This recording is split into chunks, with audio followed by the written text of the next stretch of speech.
Hi, I'm Lita Judge, and I write and illustrate children's books, and welcome to my studio.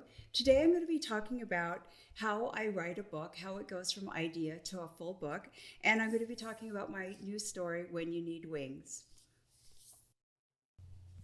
My stories always start with a journal. I carry lots of journals with me. This is just a little one that I gather thoughts and ideas with. I remember the evening this book occurred to me, and I just immediately started writing down thoughts, crossing out ideas, writing them down. It's not like writing the manuscript of the story, it's just capturing thoughts.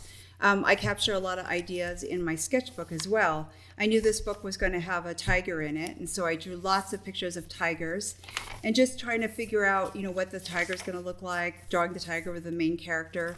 I knew too there were going to be a lot of kids, and I was doing a lot of school visits at the time.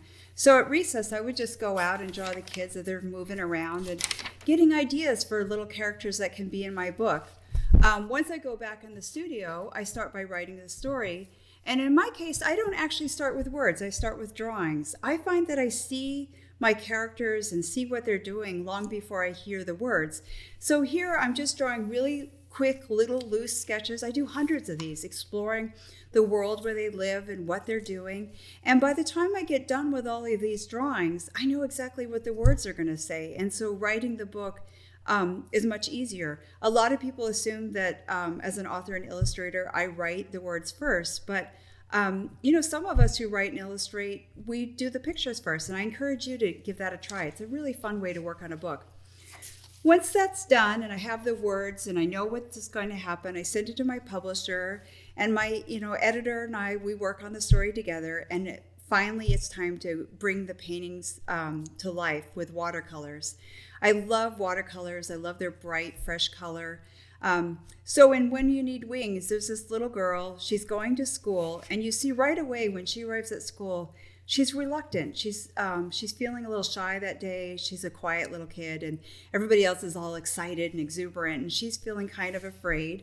But on that day, instead of panicking, she just collects herself. She gathers a moment and finds her quiet. She starts listening to her heartbeat, and she imagines an adventure for herself where she kind of flies off to a different place and a different time.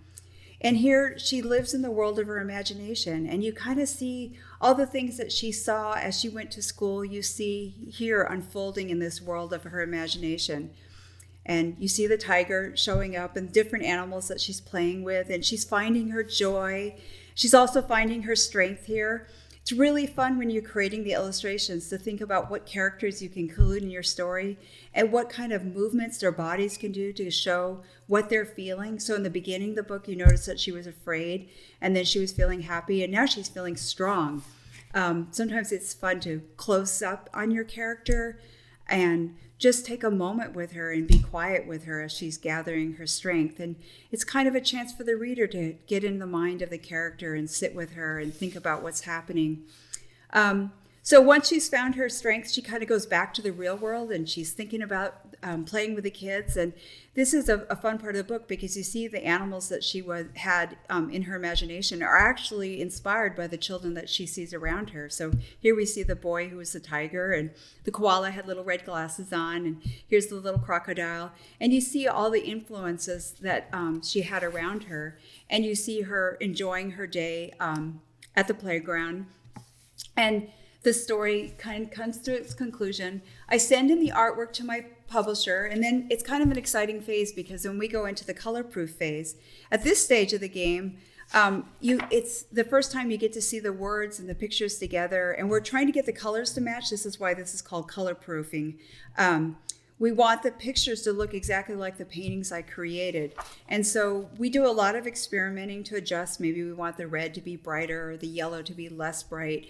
And this stage can take several months of back and forth, making suggestions about how to color correct the paintings.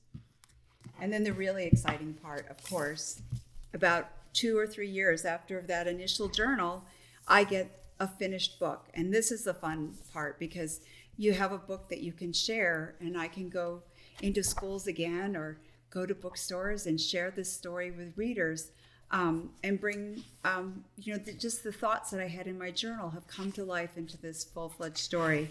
And I encourage you guys, when you read a book, think about the character and think about what's happening in the story. But I hope then you think about your own life and maybe the stories that you have. Maybe a thought that occurred to you when you went to school one day, and write it down. Start with a journal, start with drawings and writing words on a page, and create your own stories. It's really exciting to create a story and have it become a book. So thank you for listening, and good luck with creating.